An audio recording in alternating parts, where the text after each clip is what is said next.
Bom dia a todos. Bom dia. Nós vamos então abrir as nossas Bíblias, a lição proposta,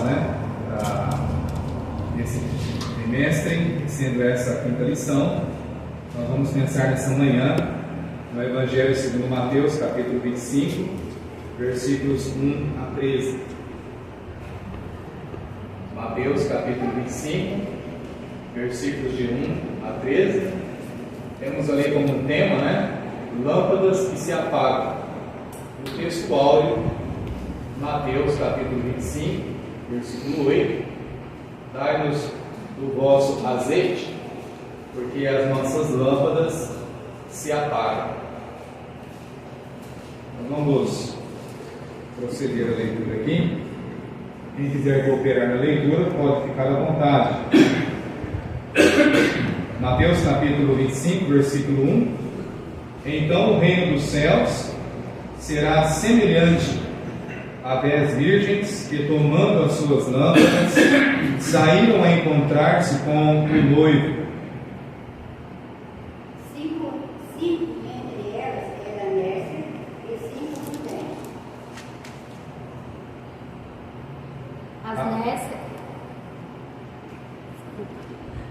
As nécias, ao tomarem as suas lâmpadas, não levaram azeite consigo. No entanto, as prudentes, além das lâmpadas, levaram azeite nas vasilhas. Tardando o noivo, foram todas tomadas de sono e adormeceram. Mas à meia-noite ouviu-se um grito: eis o noivo, saí a seu encontro. Então se levantaram todas aquelas virgens e prepararam as suas lâmpadas. E as nécias disseram às prudentes: dai-nos do vosso azeite, porque as nossas lâmpadas estão se apagando. Mas as prudentes responderam: não, para que não nos faltem a nós e a vós outros, e diante aos que vendem e comprarem. E saindo elas para comprar, chegou o noivo, e as que estavam apercebidas entraram com ele para as bodas, e fechou-se a porta. Mais tarde chegaram as virgens nécias, clamando: Senhor, Senhor, abre-nos a porta. Mas ele respondeu: em verdade vos digo que não vos conheço. Vigiai, pois, porque não sabeis o dia e nem a hora. Muito bem. Aqui, Confiamos que Deus, na sua graça, há de abençoar o que nós vamos considerar como aprendizado nesta manhã, através da sua palavra. Amém. Amém. Embora um trecho bastante conhecido, quantas vezes podemos ouvir outros irmãos considerando essa parábola, porque aqui uma delas, pelo menos são 8, depois do capítulo 24, e como é precioso quando nós podemos ter essas palavras, não da boca do evangelista Mateus, e nem tampouco de outro apóstolo, mas o discurso, o ensino, ele advém do próprio Cristo. O ensino aqui que Mateus registra está vindo da parte do próprio Senhor Jesus Cristo, o nosso Salvador. Quando nós pensamos aqui que ele estava num sermão profético, até aqui capítulo 24, versículo 31, ele é interrompido, esse sermão profético, por causa dessas 8 parábolas, e que nada mais é que são o quê? Ilustrações. E alguns têm às vezes dado o significado do que é parábola, mas em suma podemos entender que o Senhor Jesus Cristo, ele sempre ensinou também através de parábolas. É uma comparação daquilo que é real com aquilo que é espiritual, é um contraste, Ele aplica aquilo que é de conhecimento do dia a dia das pessoas, e aplica aquilo que faz parte da vida delas que elas veem, que elas participam, que elas fazem, e em contrapartida usa aquilo para comparar aquilo com aquilo que é espiritual. Sabe, é um ensino interessante, porque até mesmo uma criança, ela consegue entender. Quando você pega uma pessoa que não é alfabetizada, não consegue ler o texto visualizado, nem lido em algum livro, ela só tem a capacidade de ouvir. E muitas das vezes também alguns têm essa deficiência de entender. Mas no ensino da pedagogia, que trata das ciências humanas, uma das coisas que concretiza o ensino é aquilo que se pode ver. Então, por isso que muitas das vezes nas séries iniciais do ensino fundamental, os professores educadores usam muito figuras, né? E a criança entende que um coelho é um coelho por causa da figura de um coelho. Mas se você pedir para ela escrever coelho, ela não sabe. Mas ela sabe falar coelho. E com o passar do tempo, ela vai aprender o alfabeto e logo vai entender que o valor simbólico tem um nome. Então é um comparativo, e a parábola, espiritualmente falando, é assim também. O Senhor usava dessas figuras, dessas ilustrações, para aplicar os seus ensinos que eram espirituais. E nada é diferente aqui, porque a partir do versículo 32 do capítulo 24, começa essas parábolas. Então nós vemos aqui a primeira figueira, a segunda nos dias de Noé, depois ele vai falar dos companheiros, o pai de família vigilante, ele entra aqui agora no capítulo 5, versículo 1, as 10 virgens, e depois vai falar sobre os talentos. E quando nós pensamos aqui no capítulo 25, pelo menos esse capítulo ele é dividido em duas partes. Do versículo 1 ao versículo 13, ele mostra a necessidade de vigilância.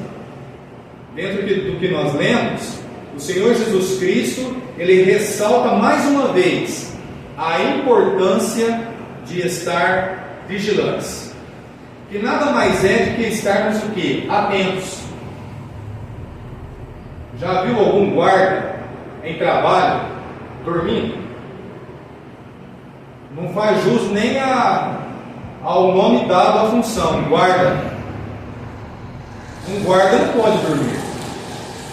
Um guarda deve estar atento, vigilante. Até algumas profissões chamam de vigilante. Por quê? Porque espera-se que ele, no desempenho do seu papel, vai estar atento ao patrimônio que ele está guardando, à empresa, aos bens, aquilo que lhe foi confiado. Então ele está vigilante. Então isso vai do versículo 1 até o versículo 13. E nesse capítulo, do versículo 14 até o 46, vai mostrar o que? A fidelidade. A fidelidade. E tudo isso, irmãos, está relacionado, embora é uma parábola, e o Senhor Jesus está pegando o exemplo de 10 donzelas. É estranho, né? Nós lemos acerca das virgens, mas por que você fala donzelas? Tanto faz como fez. O Senhor Jesus Cristo não quer que nós atendemos por que ele escolheu dizer virgens. E por que 10? Não poderia ser outro número? A questão aqui não é a questão do número e nem a questão de ser virgem.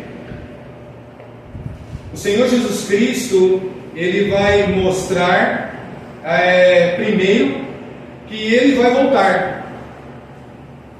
É interessante que para nós, muitas das vezes como salvos, nós não nos preocupamos muito com a questão que eminentemente o Senhor vai voltar. Pode ser porque nós nos acomodamos no fato que nós já somos salvos. Pode ser, porque uma vez salvos, estamos livres da ira vindoura. O que nós aguardamos somente é a salvação de nossas almas, quer seja pela morte ou pela vida de Cristo. E isso talvez, o assunto da vida de Cristo, pode ser um assunto que não nos preocupa muito, porque a nossa salvação já está assegurada. E pode ser que nós somos muito insistentes e achamos que é mais importante esse assunto para aqueles que não são salvos? Também é. Mas quando o Senhor Jesus Cristo começa a falar aqui, Ele está falando aos judeus. E já naquele tempo da vida do Senhor Jesus, já tinha alguns seguidores. Pessoas que constantemente estavam entre a multidão, querendo conhecê-lo, como nós já temos visto em algumas outras lições. Mas é verdade que o Senhor Jesus Cristo, Ele veio para ser o quê? O Salvador.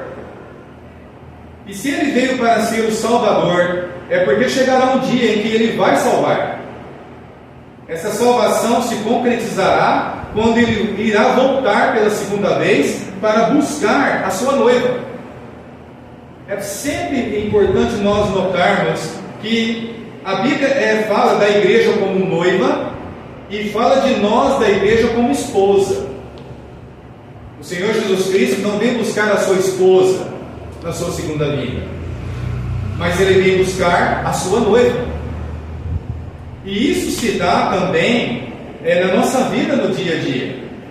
Quando chegado a determinada fase da nossa vida, um jovem procurará o quê? Uma noiva, uma moça. A moça também irá procurar o quê? Um moço. E o processo do desenvolvimento, da relação mútua desses dois se dá pelo consentimento dos pais. E isso não era diferente em relação ao casamento dos judeus. Aqui no rodapé da minha Bíblia, alguém expõe pelo menos 2 etapas para esse matrimônio. Mas segundo os historiadores, há pelo menos 3 etapas para o casamento judaico. Lembra quando eu disse que parábola é aquilo que é circunstancial na vida das pessoas, e ele pega aquilo como um comparativo, uma ilustração, e aplica como ensino espiritual? Nessa parábola, o Senhor estava falando acerca de um noivo, de uma noiva. E por que Ele fala de virgens? Porque donzelas, quando a gente pensa em moças, nós pensamos em virgens, em pessoas puras, em pessoas que até então, biblicamente falando, não contraíram novas núpcias, não teve conhecimento de uma relação sexual com o sexo oposto. E vemos então que no casamento judaico, a primeira etapa se dava com o compromisso. E quem que estabelecia o compromisso? O compromisso era de acordo, era um acordo, feito entre os pais. Então, entre os pais, formalmente era estabelecido o quê? Um compromisso. Então, pais de um lado, pais do outro, eles naquele tempo lá, então eles acordavam entre si e estabeleciam o compromisso entre o seu filho e a sua filha para iniciar o matrimônio. O segundo ponto do casamento era o noivado, era o noivado. E o noivado se dava numa cerimônia, que eram ali feitas nessas cerimônias, as promessas mútuas. Então a coisa já está avançando, a coisa já está acontecendo.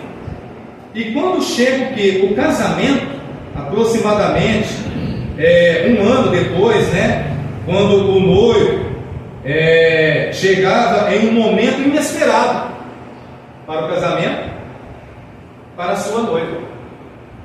Então, havia o que? Primeiro, o compromisso de ambas as partes. Segundo, o noivado era estabelecido através de uma cerimônia feita com promessas mútuas. E no terceiro ponto, chegava o dia do casamento. E quando chegava o dia do casamento, aproximadamente depois de 1 ano desse noivado, então chegava o momento inesperado. Se já está noivo, depois de 1 ano, logo ele vai chegar aqui na casa da noiva. E vemos que a história diz também que essas donzelas, elas faziam parte desse trâmite. Aqui fala de lâmpadas, mas no tempo passado usava-se muito era tochas, ou candeeiros, lamparinas, né? Mas de certa forma, tocha, lamparina, candelabro ou outro tipo de instrumento para que seja uma lâmpada, precisava do quê? Do combustível. E quando a gente pensa numa lâmpada, ela por si só, se não tiver o combustível, a energia necessária para que ela possa ter o seu efeito, né, necessário, ela não passa de uma lâmpada. E sabe, quando nós pensamos na nossa vida, já como salvos, o Senhor Jesus Cristo vai começar a mostrar que, através dessas donzelas, essas damas de honra, né? Hoje, às vezes, num casamento, geralmente o casal escolhe a dama de honra, né? Ou a daminha de honra, que vai fazer parte de todo aquele cortejo do matrimônio. Então, nós vemos que, nesse caso aqui, o Senhor Jesus Cristo, ele encerra no versículo 51 do capítulo 24, mas ele enfatiza a ideia do quê? De prontidão. O Senhor Jesus Cristo, ele sempre esperou que os seus discípulos estejam cada dia mais prontos. E prontos para quê? E aqui ele vai mostrar que o reino dos céus é semelhante, é igual às 10 virgens que, tomando suas lâmpadas. Interessante que há algo muito semelhante na parte exterior dessas donzelas. Quando nós pensamos nas donzelas, nós vemos que podemos, embora o Senhor estava promovendo um ensino a essa altura aos judeus, mas é verdade que no Velho Testamento nós não vamos encontrar o Senhor Jesus Cristo ali escrito como noivo. Mas para Israel, Deus era o noivo. Isso, se nós procurarmos na palavra, é porque nós não temos tempo. Mas no Velho Testamento, Deus ele é visto também como noivo, que vem para quem? Para Israel. Então nós vemos que o Senhor Jesus Cristo, aqui mais uma vez, demonstra que ele, embora sendo filho, ele como Deus, ele, o noivo, ele espera que a sua noiva esteja preparada para quando ele voltar. Sabe, irmãos, nós devemos confessar que nós sabemos que Cristo voltará. Nós sabemos. Se alguém porventura chegar para mim e dizer: Antônio, você tem esperança que Cristo volte? Automaticamente, talvez até sem pensar, como diz, não vou falar com costume, né, Gilmar? Mas uma coisa tão automática que eu digo assim: eu creio que Cristo vai voltar. Aliás, é uma das promessas que mais nós aguardamos que o Senhor Jesus fez, que é a volta dele. Mas sabe, irmãos, nós podemos cair naquela mesmice, naquela coisa cômoda, né? De até rapidamente dizermos: não, Cristo vai voltar. E de fato vai voltar. Mas a questão é: será que eu estou preparado para a iminência dessa chegada? Lembra quando ele disse que ninguém sabe a hora que o ladrão vai entrar na sua casa? Ele não avisa. É uma chegada inesperada. E se o dono da casa não estiver preparado para lidar com a situação, ele pode ser surpreendido e algo grave pode acontecer. E vemos aqui nessa parábola muito ensino, e principalmente para nós os cristãos professos. É muito difícil nós encontrarmos alguém que se diz cristão e professo que vai negar a volta de Cristo. Não vai encontrar. O verdadeiro cristão professo, ele confirma e mostra nas Escrituras que tem provas evidentes aqui que o próprio Senhor Jesus Cristo deixou claro que Ele vai voltar. Quando nós consideramos aqui, por exemplo, o capítulo 24, versículo 3, diz assim: no Monte das Oliveiras, Mateus 24, 3, no Monte das Oliveiras, achava-se Jesus assentado, quando se aproximaram dele os discípulos em particular e lhe pediram: dize-nos quando sucederão estas coisas, e que sinal haverá da tua vinda e da consumação do século? Então nós vemos que tanto existe do um lado essa necessidade de saber quando ele vai voltar, como que aquele que diz que vai voltar, ele se vê, o próprio Cristo, na responsabilidade de deixar concreto e confirmado que ele vai voltar. Porque o Velho Testamento, os profetas eram categóricos, e eles deixavam bem claro que o libertador haveria de voltar, de vir. O libertador. Ele é, sem dúvida, o leão da tribo de Judá, a raiz de Davi. Então nós vemos que os profetas, Moisés, toda a escritura do Velho Testamento apontava para a vinda de Cristo, mostrando que o Cristo haveria de vir. Isaías fala desse nascimento com propriedade, e ele descreve ali que no final da vida do servo de Deus, ele sofreria muito por causa dos nossos pecados. Então nós vemos que o holofote no Velho Testamento mostra com clareza que Cristo iria vir. E o que aconteceu? Ele veio. Olha, irmãos, se nós cremos na palavra de Deus, de Gênesis a Apocalipse, tudo quanto está escrito aqui, e desde o Velho Testamento que apontava a sua vinda, e ele veio, por que nós vamos ficar com dúvida e achar que ele não vai voltar? Assim como ele veio, ele vai voltar. Cumpriu-se as promessas que ele viria, e ele veio. E agora ele promete que vai voltar uma segunda vez. Se ele veio da primeira e voltou, agora ele vai voltar na segunda vinda. E o Senhor Jesus, sabendo disso, ele sem dúvida, ele está preocupado no sentido do que, embora ninguém pode enganá-lo, o mundo, cada dia que avança para um mundo religioso. Nunca se viu tanta religião. Tanto. Se você uma hora tiver tempo, quiser pesquisar nas redes sociais, na internet, quantas religiões tem no mundo que fala a respeito de Deus, que adota a Bíblia Sagrada e que fala em nome de Jesus, você vai ficar espantado. Eu nunca vi.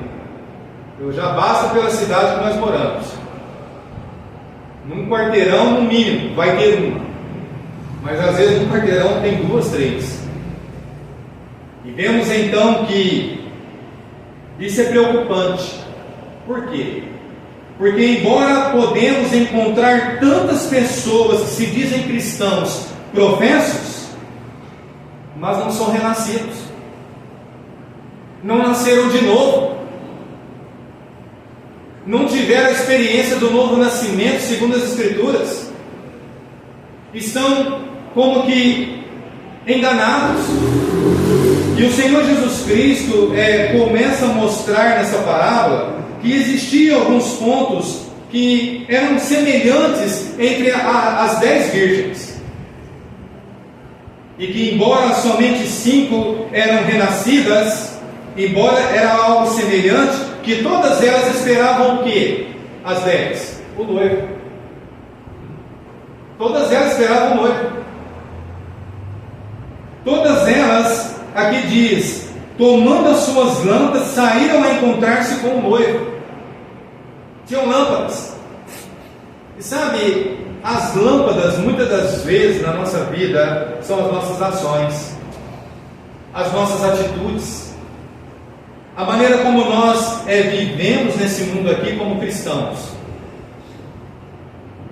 Já tem sido dito, né? Quantas vezes, não só aqui, mas numa conferência, numa escola bíblica, de que mais do que nós dizermos que somos, se alguém perguntar, você é um cristão? Mais do que dizer que é ser cristão. É ser. Porque ser professo, no nosso Brasil, é muito fácil. Agora, vai dizer que você é um cristão na Coreia do Norte. Muda tudo. Ninguém sai na Coreia do Norte dizendo que é um cristão. Existem outros países mais fechados. Um exemplo é a Coreia do Norte. E vemos que no nosso país parece que virou modismo. Está na moda. E eu vejo isso como forma religiosa. Não sou ateu, mas tenho uma religião. Sabe, o Senhor Jesus Cristo, Ele está atento a isso. Porque quantos estão enganados? Não são renascidos. São somente cristãos anônimos. Ou melhor, nominais, né? Nominais. O que é um cristão nominal? É só no nome. Esse é um cristão. E eu faço um alerta aos jovens. Não se engane. Não se engane. Pela a multidão de aglomerações, de comunidades inteiras, né? De jovens, e tantos jovens, e muitos jovens, e que, infelizmente, muitas das vezes, o que se promove para que esses jovens sejam atraídos é aquilo que eles gostam. O irmão está dizendo muito isso ontem, sobre o que eu gosto. Eu gosto. Né? E sabe, quando o irmão estava falando sobre o salão que era para um baile, eu lembrei de um irmão que contou uma vez que ele era frequentador assíduo de um baile. E quando ele nasceu de novo,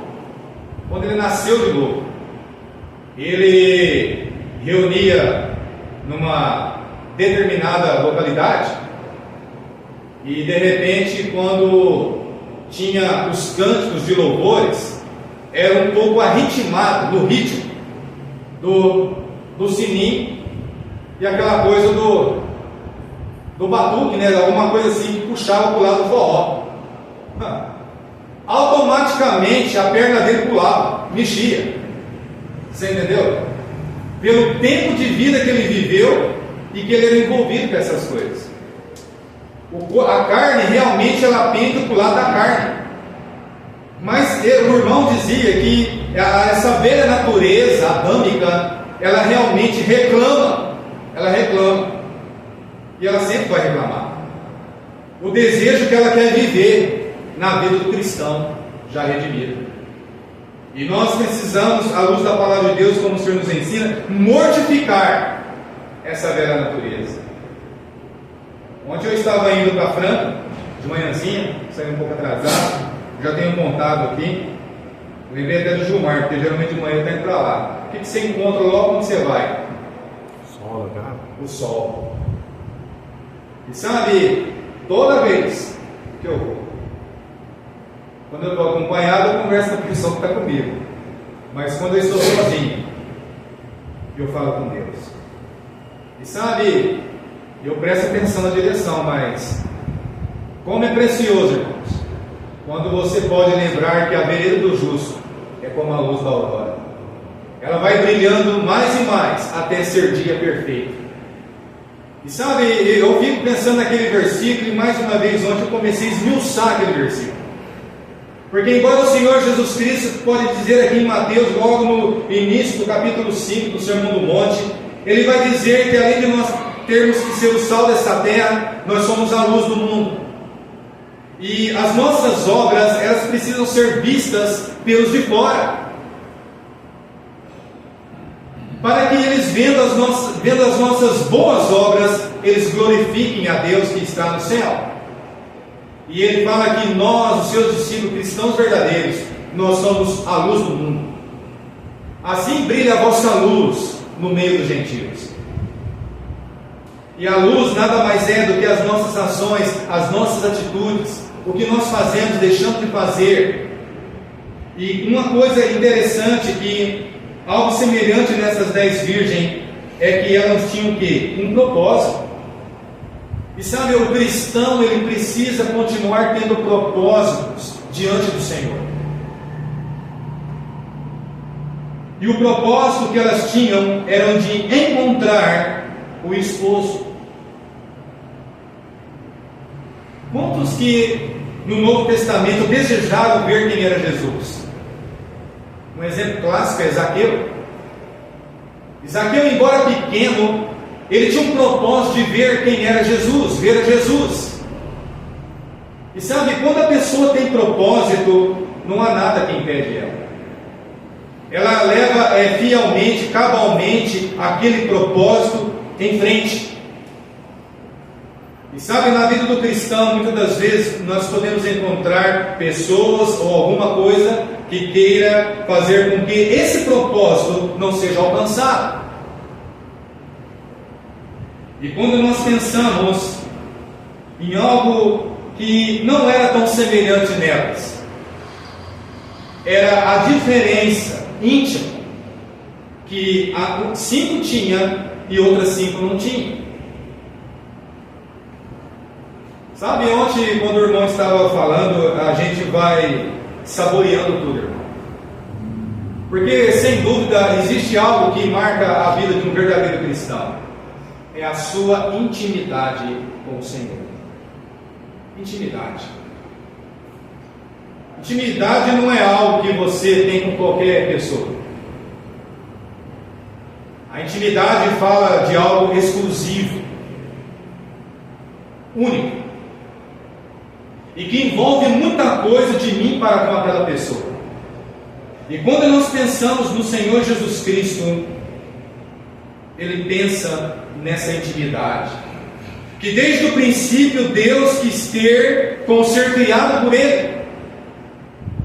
O homem não poderia saber que ele somente era uma criatura, mais uma, criada por Deus. Ele já havia criado todos os animais, mas o homem que ele criou, o que ele disse? Façamos o homem à nossa imagem e semelhança. E Deus só poderia desenvolver uma intimidade com o ser criado dentro desse quesito, imagem e semelhança. E antes que o pecado estragasse tudo nessa intimidade, Deus falava com o homem. Deus tinha comunhão com esse ser criado.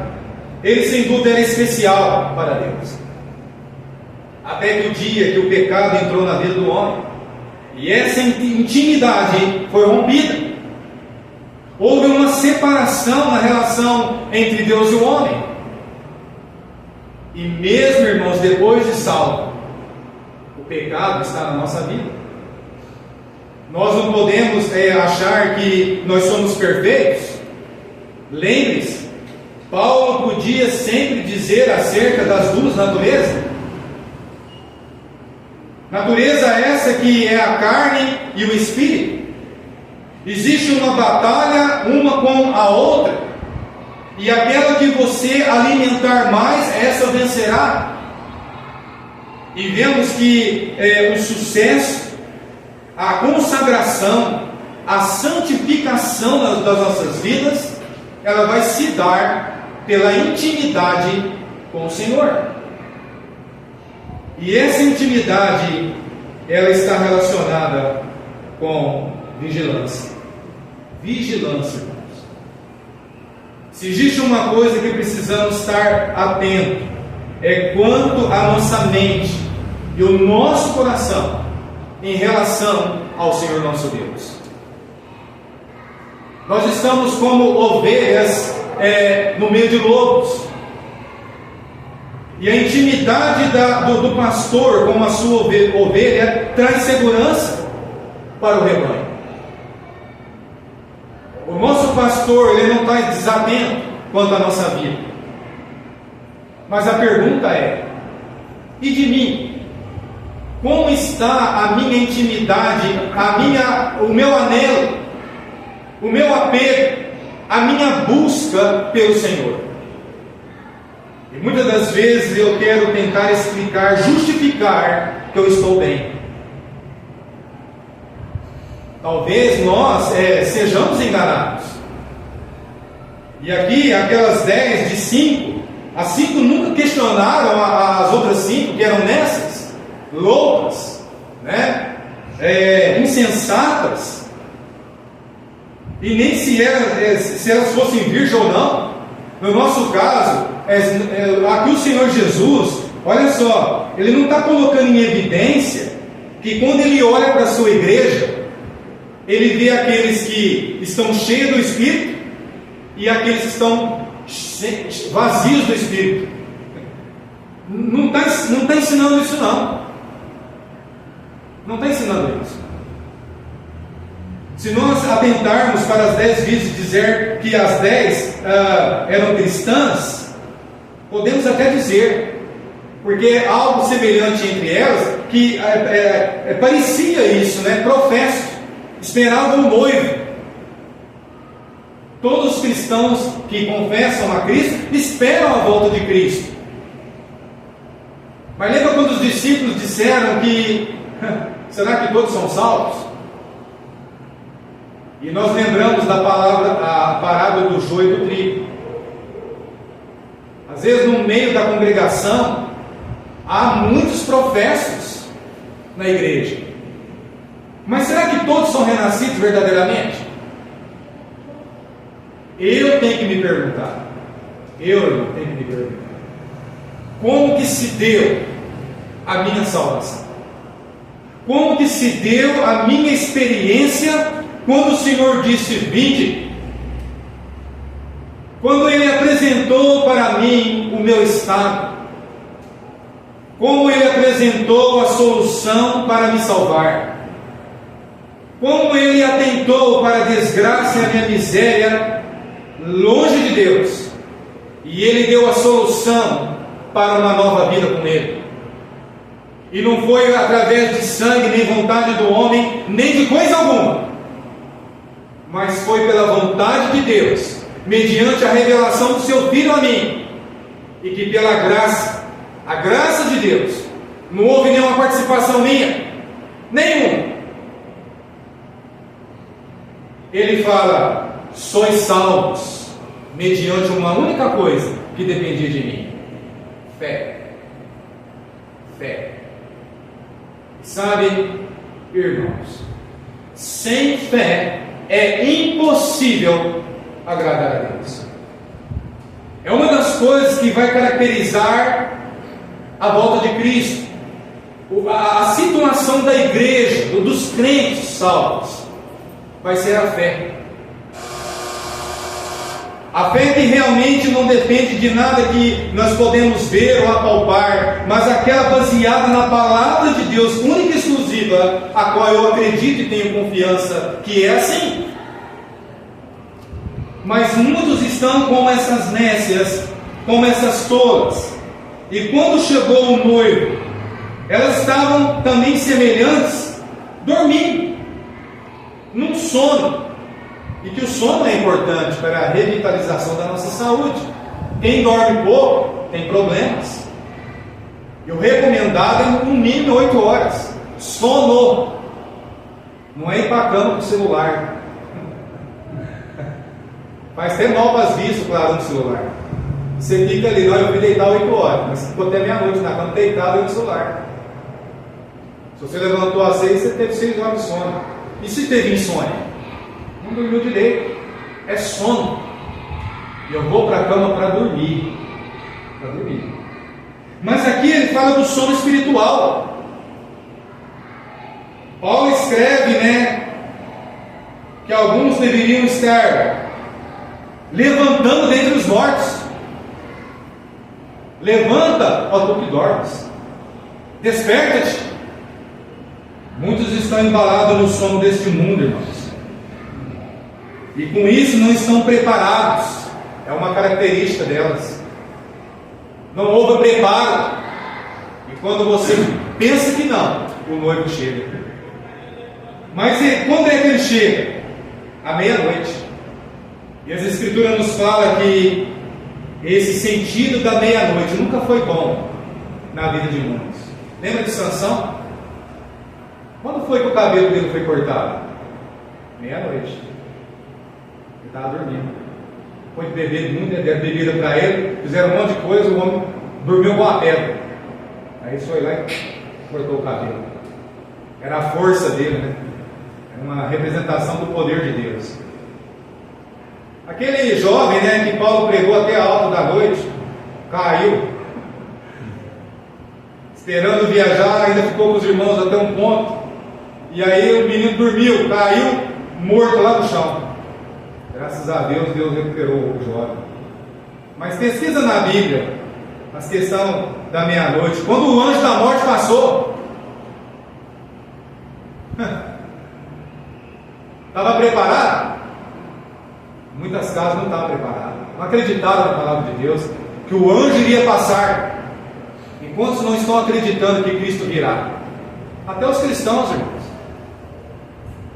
Não é que nós não devemos estar sempre nos preparando aqui nesse mundo, fazendo os planejamentos, os planos. A Bíblia nos fala que o homem pode fazer planos, mas nós precisamos entender que dentro desses planos, Deus deve estar incluído no projeto. Porque se Deus estiver fora dos nossos planos, a resposta dele pode ser não. Um desperdício de tempo, de dinheiro, de tudo. E vemos que à meia-noite ouviu-se um grito. E grito geralmente é um alerta. E quantas vezes o povo de Deus foi advertido com um grito? Principalmente dos atalaias. Porque o inimigo estava chegando. Alguma coisa iria acontecer, algo inesperado. É tudo para alertar. E aqui ouve-se um grito. E qual é o grito? Eis o noivo. Quem que está dormindo e não acorda? Tarde demais. Para as outras sim. Por quê? Porque se levantaram aquelas virgens, prepararam suas lâmpadas, mas depois 5 delas perceberam que o azeite não tinha. Sabe o que é isso daqui? É que embora podemos ter tantos profetas no meio do povo de Deus, mas muitos não têm o Espírito Santo de Deus. Lembra que eu disse que o Senhor Jesus não está olhando para a igreja e vendo quem está mais cheio do Espírito e vazio? Não é isso. Aqui o Senhor está mostrando que o reino de Deus ele está em nós. Ele é chegado, mas nem todos, mesmo que professos, já colheram aquele que deve habitar nesse reino. E vemos que quando o Senhor Jesus Cristo voltar, o que é realmente garantido que nós somos dele, seja pela morte ou pela vida, nós somos dele, é o Espírito Santo da promessa, o selo que nos serve. E se nós não temos esse selo, se o Espírito Santo não nos conduz a essa intimidade com o Senhor, irmãos, precisamos rever. Precisa rever. Porque pode ser sem dúvida que o Espírito está em você, mas aquela chama das primeiros dias da sua conversão está se apagando. O Espírito está apagado. Ele está inativo. Estamos como que vendo o mundo, as coisas, a banda passar nesse mundo, as coisas passar. Somos mais um religioso. E nós não somos aqueles filhos de Deus devotados, que ama. E como ontem à noite o irmão falando, alegrei-me quando disseram, vamos à casa do Senhor. Sabe, irmãos, quando eu li aquele dia, um dia, eu lendo um comentário do irmão, ele disse assim, a alegria começa quando você sai de casa. Não vou na reunião não, que eu estou desanimado. Então não está bem. Sabe, muitas das vezes é isso mesmo. A alegria começa em casa. E quando chega aqui, essa alegria, ela se manifesta. Eu não toco nada. Mas eu falei para o irmão, Deus permitindo, pode contar com a minha voz. Porque, irmãos, eu tenho alegria para louvar e engrandecer e adorar o meu Senhor. Sim, um vaso de barro que muitas das vezes ainda tem um cisco lá para ele tirar com mão forte, mas eu tenho alegria pelo meu Salvador. Eu o louvo de todo o coração, porque eu amo meu Senhor. Vigiai, porque não sabeis o dia nem a hora. Portanto, convém que sejamos atentos para a volta de Cristo. Amém. Amém.